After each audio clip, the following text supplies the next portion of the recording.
This is The Inner Edge. I'm Ephraim Simchayev, a licensed occupational therapist, a curious mind, and your host. Each week, I sit down with bold thinkers in therapy, health, and business to break down what really moves the needle. No fluff, just real stories, smart insights, and the edge you need. So welcome back to another Inner Edge podcast where we explore the minds of professionals shaping therapy, education, and growth. Today's guest is someone that I've wanted to speak to for a while now. She's an occupational therapist who's not just helping kids thrive, but she's also expanding her impact in different and powerful ways. Leah Gross, she's an occupational therapist. She's a dedicated clinician, a thoughtful practitioner, and now soon to be a board-certified behavioral analyst in training. Correct me if I'm wrong. Yeah, I think the way they say in my ethics course on learning to be a behavioral analysis is we say a behavior analysis in training because the board certifies you. So you're not going to be board certified, but you're going to be a behavioral analyst. And so I'm going to be a Wow. behavioral analyst. And then eventually I'm excited to hold the title of BCBA once I pass my boards. That's amazing. Wow. So let's dive in and let's start at the beginning. What drew you to occupational therapy in the first place, Leah? Okay, so I'll tell you a little bit about my background. I grew up in Baltimore, Maryland. I always had a passion for working with different children, special needs. Even as a young girl, I we had like hours where we needed to help in the community, and I engaged with like adults in nursing homes as well as like children with disabilities. On the weekends, I would go play with children that had like intellectual disabilities of sorts. Back then, I don't know what their diagnoses were, but I could like obviously guess now. But I really enjoyed working with them and helping them and bettering their lives. So when I hit 12th grade, actually, I went to a school that offered options to already start your college and take college courses, which was really, really nice. I really appreciated that I got to start nice and early. And I chose the path of being an occupational therapist because I love helping people. And I felt that it was something not too gory because I wasn't like into the whole blood thing. And I did consider going to be a doctor for a little while, but I was like, I don't want to cut open people. And so I ended Wow. up, yes, deciding occupational therapy. And once I started on the path and learned what occupational therapists do, I loved it. There's so many different hats that occupational therapists wear. And originally I thought I was going to be a hand therapist. I loved hand therapy. People who get injured with their hands and then need to, remediate it. I thought I was for sure going to do that. I did one clinical on that and I loved it. And then I did one in pediatrics as well, and I loved the children. So I went ahead. I finished my master's in Towson University. Loved the program. It was an excellent program. And then the real learning starts when you're an occupational therapist and you're on the ground and working. So I started in acute care and hospital setting because I felt like we work with children that are medically fragile, and I wanted to have a background in caring for them medically as well, which was a really nice experience. And then I moved on to Children's Specialized Hospital in Toms River, New Jersey. After right in finals, I got married. So I got married as an Wow. occupational therapist, and I moved from Baltimore, Maryland, where I finished my program, to New Jersey, where my husband was in school in New Jersey, and it's been a really great experience living here and adjusting to the mindset. Very different than the Maryland mindset, but New Jersey has its beautiful parts too, and a beautiful culture, and I enjoy living here, and I. So I started in New Jersey, and I live in Lakewood. I was living in Lakewood, New Jersey. Now I live in Jackson, and there is a lot of children here. So I got pulled into the pediatric treating of children, and I really, really love working with children.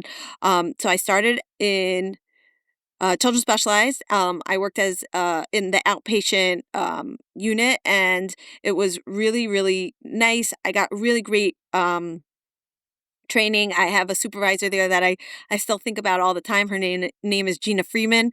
She unfortunately died in a car accident Wow. recently, but it's amazing how our mentors really do have such huge impacts on our lives and on our treatment. Like many times I just think about her while I'm doing treatment, which is really cool, and it's something to think about as mentors when we become the mentors, that what impacts we make on our students and those that we interact with each day. And you never know who's thinking about you down the line. But I think about Gina all the time. She was an excellent therapist and taught me so much. That's It so was powerful. Wow. Wow. yeah. Yeah, it was really amazing. And I learned so much from her, a lot in the sensory field. As occupational therapists, we treat fine motor children who are having difficulty with like handwriting, using their hands functionally, to dress, to self-care, to color, cut, anything throughout their day. I guess like the way I like to describe occupational therapists is that we help people to complete their occupation. And as a child's occupation, you got to think about, what is their occupation? What do they do throughout their day that we could help them with? So they wake up and they need to get dressed and they need to eat, feed themselves or eat, right? And then they need to get on a bus and go to school, and then they need to sit and attend and focus in school, and they need to write, and they need to obviously walk to get on that bus, and they need to be able to climb on the playground. So all of those things are domains that occupational therapists address. So anything, reading, writing, anything that a child's going to do throughout their day is something that an occupational therapist will address. Um, so people ask me all the time, so what can you help my child with? And I always say, well, where's the Right. problem? What is it? What are they? Where are they struggling throughout their day? And that's what we are going to focus on, and that's what we're going to address. Um, That's so beautiful. So yeah, I actually wanted to ask you, I wanted to relate to you first, because when I got into the field of OT, I also personally wanted to be doing hands. I felt like, helping remediate someone with a hand injury was very meaningful for me. I mean, now I'm doing pediatrics too, but I just wanted, so funny when you were saying that, I was thinking, wow, so I've heard from a few people, including myself, when we got into the field of OT, hand therapy was really what drew us in. yeah. Um, It's, and it, that, I guess I yeah, like the technical science of it, and it's like quite cool. But then somehow the children pulled me. I don't know. yeah. That's um, great. Can you tell us a little bit about your practice? You mentioned that I think you mentioned you're running a practice. What kind of work you're doing Uh, there? okay, so I'll continue my journey. So I was in children's specialized, and while I was there, I had three babies, and by the Wow, time I had my Banana. by the Yeah. time I had my third, she was born in 2012. I decided that I wanted to be able to be home for her a little bit more. I was working like a lot of hours, maybe like 8 to 6. My husband really pitched in a lot, which was awesome, and it really gave me a great background to start. But I felt like the hospital was a little too rigorous for me, so I started my own private practice while doing early intervention, which is kind of cool. Early intervention is cool, and we really get to see the parents. We get to see the young children, so that was a really amazing learning experience. Actually, Debbie Leibowitz was another phenomenal mentor while I was there, and she really taught me so much about so many different areas: craniosacral, manual muscle release, reflex integration. I learned so much from her, and we worked with all types of children that were very disabled, which was, again, very eye opening. And I learned so much from her. And then while I was doing EI, I started taking private clients. And at that point, I was mostly doing private pay, and I was dabbling in the insurance concept.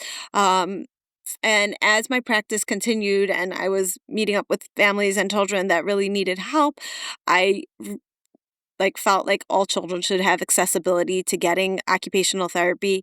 Um, and I worked on getting in network with all insurances, because I do feel that even, that it's really a big strain on families to have to go out of pocket and pay so much money. And it's been a Yeah. journey of mine since starting that practice in 2012 to really get services accessible to all children, regardless of their financial status, the family's financial status, because I do believe that every child deserves to have great treatment. So that has definitely been a journey for me on the business end, really working to get all insurances to cover um, at a decent rate. Therapies for children with disabilities, or really just developmentally delayed. A lot of children that come through my door are just developmentally delayed, but they do need the service and they deserve to have a better life and to have increased independence and increased quality of life. So that's definitely been a part of my journey. Um, Okay, so then I opened the therapy place in 2012, partially in network, partially out of network, and then eventually I went all in network as each insurance jumped on the bandwagon. I ended up adding on speech services in the therapy place because I felt that occupational therapy alone was not going to complete a child's picture. When a lot of children come with all different kinds of things going on, all different diagnoses, and occupational therapy is amazing and we are able to help a lot. But then there's the communication piece and um I was seeing a lot of behaviors in children as well when they were having a hard time with the communication piece and with their behaviors. And I kept on getting requests from all different schools that I partnered with where we were providing occupational therapy and speech therapy to add in ABA therapy, which is like the behavior end of things to help children to, better, you know, uh, function throughout the day and to address their behavior. So in 2020, when COVID hit, my occupational and speech therapy practice was getting quiet. And I was like, oh, this is the opportunity. Now I have the time to go ahead and start up my ABA practice. So in 2020, I started Circle Care Services, which is an ABA company where we provide therapies for children on the autism spectrum. And that has been such a beautiful journey. And I am loving every moment of really helping lots of children. We're in network with all insurances, including Medicaid, which was really, really really, really exciting for me because the reimbursement is okay. And the children are able to get so much nice therapy. So that is super awesome, amazing, and wonderful. Um, and I actually started a podcast recently called the Autism Roundtable for caregivers and parents on the who are raising children on the autism spectrum. And I love providing for the families. Like I feel like therapy alone isn't enough, but we also need to educate parents and help them get and gain tools to help their children. So that's what my podcast is about. That's incredible. Wow. Yeah. I could see a lot of parents tuning in on that. Yeah, so Yeah. needed. Yeah, yeah. I'm very How do you excited about it. Yeah, very excited for you. That's awesome. How do you see, that brings me to my next question about how do you see occupational therapy and ABA working together rather than competing? So that's an awesome question, Ephraim. And it's amazing that I'm down this journey and this path because I am an occupational therapist at heart, and I love doing what I do. Every day I got up and I go to work, and I just love I love helping children, and I feel like that's what we do as occupational therapists. And when I've encountered ABA therapists, BCBAs mostly, I've always had preconceived notions of who they are and what they do, and it might not be nice to say, but I've thought in the past that they were very, very rigid and maybe Yeah, maybe they don't have the same sort of bedside manner that the occupational therapists have and like heart and love and care. And now that I am in a program to become a behavior analyst and I'm taking the coursework in 2025, and I'm seeing what they're teaching, it seems very different than the preconceived notions that I had. There's very bad rep in the in the ABA world as far as like Pavlov training, respondent right. conditioning, and operant conditioning. Mhm. And now as I'm learning it and as I'm seeing it, I'm very amazed at what they're putting out in 2025. And they are talking about compassionate care and they are talking about the soft skills like having proper bedside manner, looking at a client as as a contact with the context, like not only, you know looking to control behavior, but rather looking to improve the child's life, making socially significant changes, which means like looking at what the child wants, at what the caregivers want, at when creating goals as practitioners, really like looking at the whole picture and making client center goals. So it was quite eye-opening to me because in the past I definitely had ideas of what I thought BCBAs were about and what ABA therapy was about. And I when I opened my own practice, I always like preached and spoke to all of my practitioners and said like it's an ABA practice with an occupational therapy twist where we really want to make sure that we're loving, we're caring, we're client centered. And then when I'm going for the coursework and they're saying the same thing too, I'm like, we have to really just make sure that we give everyone a chance and that we really know what we're saying when we say things. So it was definitely eye-opening, and I do think that ABA therapy in 2025 is definitely very different than when it was developed in the 1970s. And there was shock training and all different kinds of very rigid testing and rigid data-driven work going on, which there's still data-driven work going on. It's not that there isn't, but I definitely think that in 2025 they're very much incorporating um, the client's wants, needs, and the family's wants and needs into treatment. And we're seeing a lot of play-based therapy. I'm actually DIR certified as well, which means Floortime certified, where we really look at the wants and the needs of the child, what interests that child, and then basing our session off of that. And I thought, oh, you have to be DIR trained in order to do that. And as part of the BCBA training right now, what I'm learning is that they're saying to do the same thing, find the client's interests and then work off of that, which I think is wonderful and excellent. And I think that's how treatment should be done. Wow. Wow, wow, wow.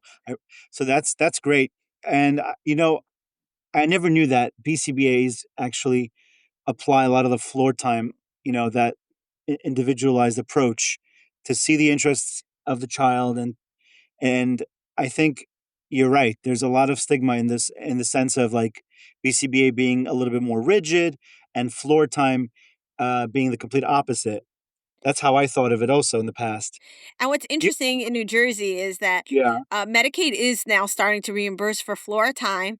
And I think it's just all part of like one big umbrella of where therapy is going today, where we are really looking at clients and doing client centered care, where we're looking at the individuals and saying, like, what is it that interests them? What are their Mm, goals? And their how needs. could we Yeah. make goals and treatment that further what they want, their wants and needs, which I think is how therapy should be done. And I'm so happy that that we're moving in that direction. And Absolutely. Yeah. yeah, yeah. So that's very, So very cool. yeah, that's very cool you're doing that. And, you've mentioned in the past that you've incorporated reflex integration into your work. I know that you do that as well. Can you tell us a little bit more about that and what drew you to it? And also maybe what you've seen? Yeah. So I'm MNRI certified as well.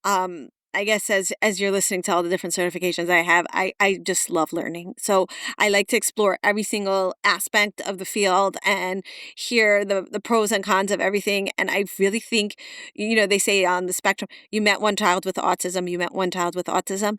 So I think really it's with all children. You met one child, you met one child. It's not like then we could say, oh, okay, all children are the same and we need to treat them all the same.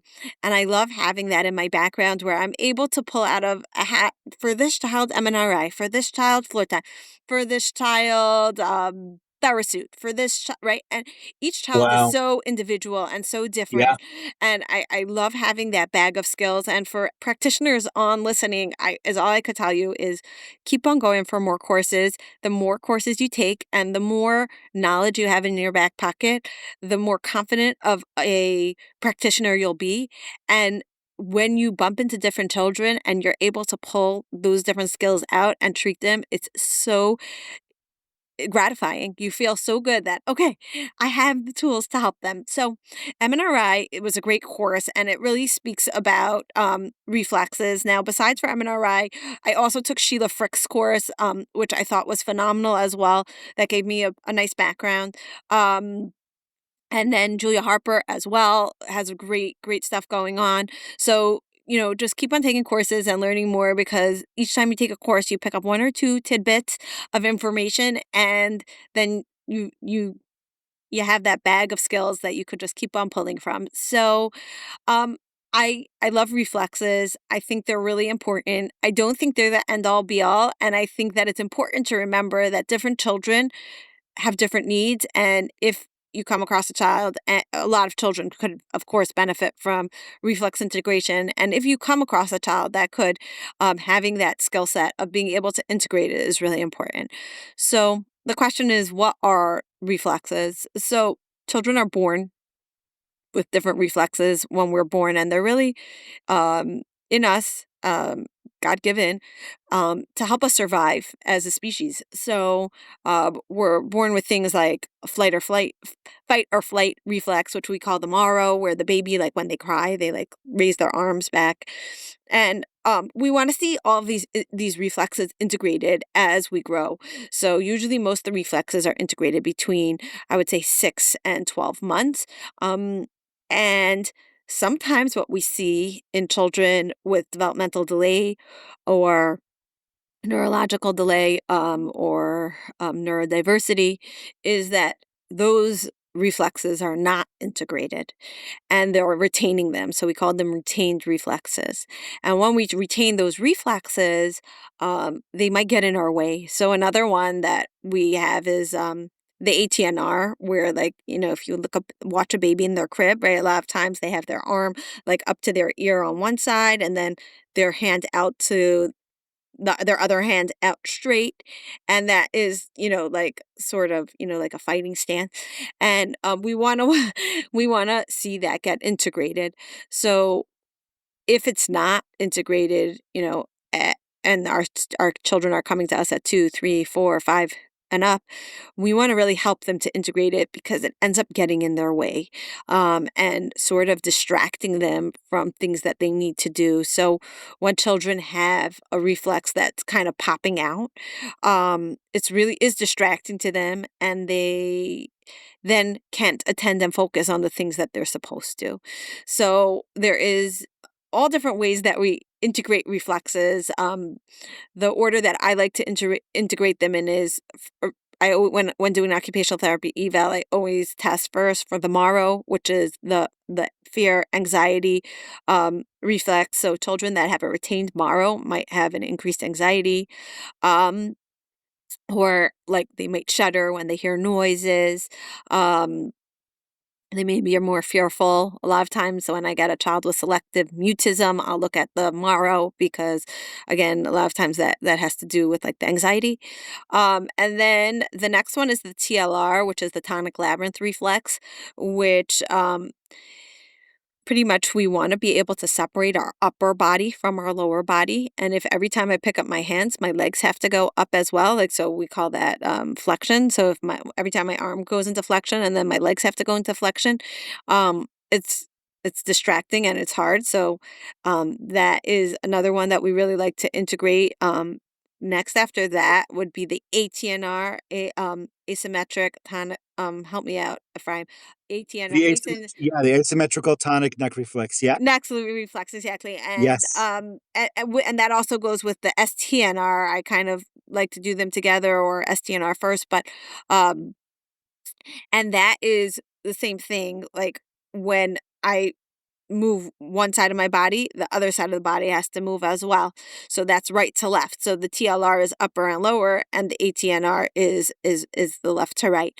And what we do for that is a lot of like midbrain exercises, which would be like crossing over rights and lefts. So a child who has an ATNR present might have a really hard time at writing, because every time they go into that um elbow, um flex position to right, their other hand goes out to the left, and it's really hard for them to stay sitting straight, and we see them start to wiggle. Also, when we have an ATNR, it's usually hard to cross midline, get that, let's say, right arm to the left side. Jumping jacks will be really hard for them. And then we see a lot of executive functioning issues coming up as well. So integrating these reflexes are really, really helpful in helping children to better attend and focus. And it helps individuals to, it really detracts from self-regulation. So if we want to go in a little bit to self-regulation and why it's so important to regulate ourselves, I know it's a big word out there, right? Where we hear it a lot. What is the whole Yeah. self-regulation Yeah, thing? that's true. And then we could also even go back a little further to what body awareness is, because that also self-regulation and body awareness all go hand in hand, which means that, like, if a child doesn't know where their body is in space, I always like to describe it as like when you put on oven mitts and you're going to take something out of the oven. So like it's you feel a little clumsy, you're not 100% sure where the item is, you don't have exact feeling as if you would have your actual hands. And I like to describe to parents a child feeling like that in their entire body. When we say they have lack of body awareness or decreased body awareness, what we're saying is they don't have exact feeling of where everything is in space. They're not 100% sure where they are. And that could be very discombobulating. Imagine you were wearing oven mitts your whole life, all over your whole body. That could be distracting. That could be really Yes. annoying. And then we see these children be like tantruming a lot because imagine if, you were you know, annoyed already, right? I'm walking around with the oven mitts all over my body. I'm bumping into things. I'm not feeling great about myself. And then somebody does something that may not have like ticked off a regular person, but I'm already heightenedly annoyed at my body and how it's functioning. And then that person, somebody annoys me or something annoying happens to me. And then I could go into tantrum mode much faster because my level of regulation and how I'm feeling about myself is decreased. I don't feel good about myself. I don't feel good about my body. And therefore we do see an increase in tantruming with children that have decreased body awareness. Um, so really self-regulation and body awareness go together. Regulation, I would say, is how we're able to regulate our mood, our behaviors, and how we function throughout the day. And, besides for children, we really encounter all people who work on self-regulation throughout the day. Even me, I would say, when throughout the day I'm talking to myself and I'm telling myself things in my head about, okay, I could do this, right? I'm giving myself doing a lot of self-talk. Um, okay, this is a very overwhelming time. You're going to get through this, right? We regulate ourselves throughout the Yeah. day. We do a lot of self-talk, and we've already built those patterns, so we don't really think of it as work, but it's coping skills that we've learned, and things that work for us. I always say we all have sensory preferences, um, neurodiverse, neurotypical, um, all individuals, you know, we have to regulate ourselves throughout the day, and we have all different sensory needs. So I always like to say it's okay for us to have different sensory needs.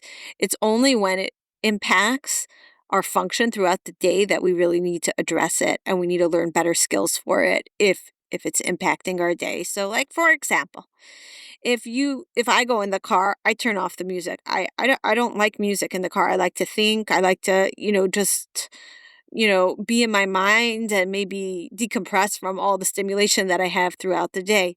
And when my husband goes in the car, he turns it up really loud and he loves to hear it. So like, do we both need treatment because we have different preferences? No. As long as you're I mean, maybe we do need treatment. I don't know, but I'll let somebody else evaluate that. But, but point being is that we all have different sensory preferences, and we should Mm. respect our children's sensory preferences, and that's okay. The time that we're going to go reach out to an occupational therapist or any provider to help us with self-regulation is going to be when it really impacts us in a negative way, where it's really getting in in the way of our daily routines, of being able to do the things that we want to do. So in a child, I always say, like, like we talked in the beginning, like, where is the problem? What would you like me to help you with?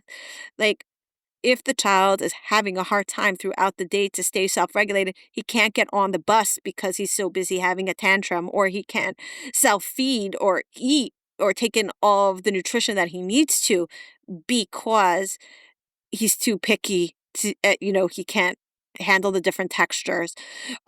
So we're going to treat children only when there is something that is really stopping them from being successful. Um, Wow. Now, Ephraim, you're also an occupational therapist in practice. Do you see the same things that I'm seeing? So a lot of times, yes. So I work with a variety of different types of, with children, adolescents, and adults at this point now. And I really see a lot of sensory modulation difficulties, sensory discrimination, reflex integration. And actually, I was going to ask you a question right before, for listeners that are listening, practitioners that are listening, um, that maybe aren't familiar with certain approaches when it comes to reflex integration or MNRI. What does treatment look like when you are integrating reflex work? It could be in a clinic or in a school or private. So, okay, so there's different approaches. MNRI is one, and like I said, Sheila Frick is another one, Julia Harper is another one. But we're all, like, I guess, tying it back to the reflexes. I personally like to do it as I don't love passive treatment, even though MNRI definitely encourages a lot of passive treatment. I really even when doing the passive treatment, I always like to think of it as proprioceptive input, which means input to the body while I'm doing the passive treatment. But I really like to do exercises in a way that they're active. So the child is engaged and doing exercises at the same time. So when I say the word proprioceptive, I would say that proprioception is like the activation of our muscles and knowing where those muscles are. So when we were saying a child has decreased body awareness, the way that we will increase that body awareness is by maybe sometimes doing proprioceptive input. And there's also vestibular input and tactile input as well, which are, I guess, my three main approaches when dealing with body awareness. You also additionally have the auditory and the visual, but those three I feel like are the main ones that we address to start with in the therapy room. So proprioception is like, let's say when I'm doing a push up, right? So I was Yeah. explaining that we have, decreased body awareness, right? We don't know where our body is in space. Not everybody, but let's say the individual we're working with right now. And when that child's gonna, let's say, do a wheelbarrow walk or a push up, then they're activating those muscles. And as they activate those muscles, right, when you do a push up, all of a sudden you're feeling your biceps, your triceps, it's hurting, right? Or it's just waking up. Hey, it exists. So when we do treatment like that and we're having the individual activate those muscles, activate movement, then they then start to build neural networks, saying, "Here's my muscle. Here's my muscle. Here's my muscle. Ah, Mhm. there's my muscle. Okay, the oven mitts are coming off. I'm starting to know where I am." Now, it doesn't happen as fast as that. We obviously, like, treatment takes time, and I always I don't know if you follow my LinkedIn at all, but I always say, like, we can't assume that therapy is a magic wand that happens in a minute. It's not a magic pill where we take it and it's done. It's really the longer route where we're building those neural networks and it's taking time. And parents who throw their hands up in the air and say, "Oh, occupational therapy doesn't work or ABA doesn't Right. work." Like, just give it a little time, have a little patience for your child so that your child could really develop properly because we're taking them through development. That's really what we're doing with occupational therapy, with the reflex integration. So giving it time is really, really important. Okay, so you were asking, what does actual reflex integration look like? So it's really going through different exercises that target the issue at hand. So when we're, let's say, doing a TLR and we want to separate uppers from lowers, we're going to do different exercises that encourage the child to actually separate the upper body from the lower body. So let's say when integrating TLR, we're going to put a child in prone, and we're going to have them keep their, let's say, their feet down, which would be extension while their hands are in flexion and they go up. Now that could be really hard, and if a child doesn't know how to do that, there's different techniques that we're going to do to help them to separate the uppers and the lowers. And Mm, then the same thing with like the Morrow, we try and elicit the reflex, which means let their hands go out to the side, out and up, like that startle look, and right. then we're going to teach them to go ahead and integrate it to bring it center. So pretty much what we're doing in treatment is bringing them through different body patterns that That mimic the reflexes. exactly mimic the reflexes, but then mimic the integration of it, what we want it to really actually look like. We want them to be able to actually Hmm. separate uppers and lowers. We want them to actually not have to keep their hands out to the side. No, we don't want them to look like they're in an ATNR position where their elbows up and their arms out to the side, right? So we'll get them in that position of the reflex, and then we'll go ahead and we'll get them in the position of integration, and then we'll continue to do lots and lots of exercises to bring them in and out of the pattern so that their body could learn how to come out of the pattern and to be able to fluidly move in and out of reflexes. Um, a lot of MNRI is like, come into my hands, which is, pushing them in and out of the position. And when we're using our hands, as occupational therapists, we use a lot of therapeutic use of self, which means we use our body and our engagement. And I do feel like I always, when I was in EI, I used to say I wish I was an octopus, right? Because like we we use our hands a lot and we use our bodies a lot to help children to get in and out of the positions to fluidly move through them. Um, but it's definitely a really amazing thing. And children that are stuck, a lot of times I've seen really really nice results with toilet training and the galant, which is another reflex. I've seen a lot of nice results with the galant with ADHD. I've seen a lot of really nice results with the Morrow and anxiety, like children who are very anxious, and then we integrate the Morrow. We see some really, really nice stuff. Executive functioning is like the ATNR, the midbrain. So I've seen such nice results with that, and the STNR together. And you know, I've really seen some really beautiful stuff with the reflexes. So if anyone is thinking about taking a course about it and wants to get to know more about it, I would say go for it. It is something wonderful, and you could also, I get tons of my exercises on YouTube and listening to podcasts like these where you get a background and then you go ahead and research that um reflex. So say your child's struggling with Morrow or with anxiety and you want to try integrating it, going online, reading up about it, researching it, and then watching different exercises on YouTube.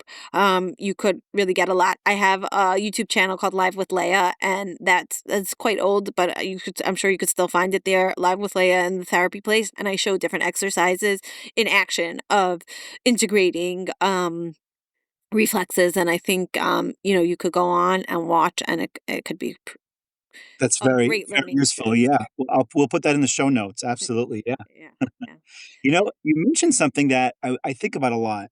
A lot of my clients ask me for years and years, I've seen this, like, they've done different therapies and they've tried different methods and approaches and niches, and not much has worked. So when they come to me, they ask me, Ephraim, how long will it take to see results? Is it going to be a week? Is it going to be a month? Is it going to be a year?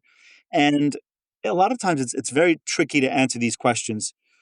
Would you have any advice on that? How would you respond to a client who you're working with? I find it's very difficult to really give for because everyone's so different. Yeah, so I always try and remind parents that we're not trying to change a child and that we have to have fair goals that we're looking to meet. That's number 1. So we all have preconceived notions of what our child should be, or we have a painted picture of what our child should be. And we have to really take a step back and remember that each child's very individual and they're very awesome. They were made by God and they were given to you to care for. And we want to support them in whichever way we possibly can. But to have specific ideas about what your child should look like or will look like or the end product will look like is a disservice to yourself and to your child, because then there's a certain expectation that you're having of that child, and you're making a certain, like, how should I say it, like a bar that they have to meet that maybe they don't have to meet. Do they have to meet it? Like, we have to stop and think about that. What do they have to meet? Now, like I was saying, when there's a functional issue in the day, like the child's tantruming throughout the day and they can't take care of themselves, or they, right? We have issues that we want to address and we should address. But we also have to be really realistic with goals and with understanding that each child's individual and different. And we don't want all of our children to fit into the exact same box. Um, Christina, I'm going to be done in like 1 minute. Is that okay? I'm just finishing up on my last podcast. Okay, Ephraim, I'm gonna finish with this thought. Um, Sure. okay, so each child is so individual, and we want to make sure that we have that in mind. As far as a timeline for finishing, um, I think that each child's going to make progress at their own rate. And if a practitioner tells you a timeline, they have no clue what they're saying, because there's no start and end to anything. Even when I give my home programs and I say, if you do this home program for 40 days, you will see a difference. That's all I say is you'll see a difference. I'm not going to tell you that your child's going to be cured. Your child's still your child. And Right. I don't know what you have in your mind, what you want your child to look like. But if we have fear, expectations, and we're really just looking to better our child's life, then the process and the journey of taking care of them and of getting them the therapy and the help that we're getting them doesn't need a timeline. But if you want a more practical answer, I usually see a neurotypical child with reflex integration and typical sensory issues. In my practice, I would say somewhere between a year and 2 years of twice a week with home program is where we would see some nice changes. If we're being realistic and we're understanding that this child's not changing who they are, but maybe they're bettering their skills. For neurodiverse children, I would say that there's really no timeline, and each child is so individual and different that to put a timeline on it would just sort of be unfair. Absolutely. Wow, beautiful. Leah, your insight and dedications are incredible. And it's clear that you bring both compassion and precision to your work, and your integration for OT reflex work and behavioral science. And I really, really, really am so looking forward to hear more, hopefully in the next time we get together on the next podcast, part two, hopefully discussing BCBA reflex integration in combination and what the future of OT holds.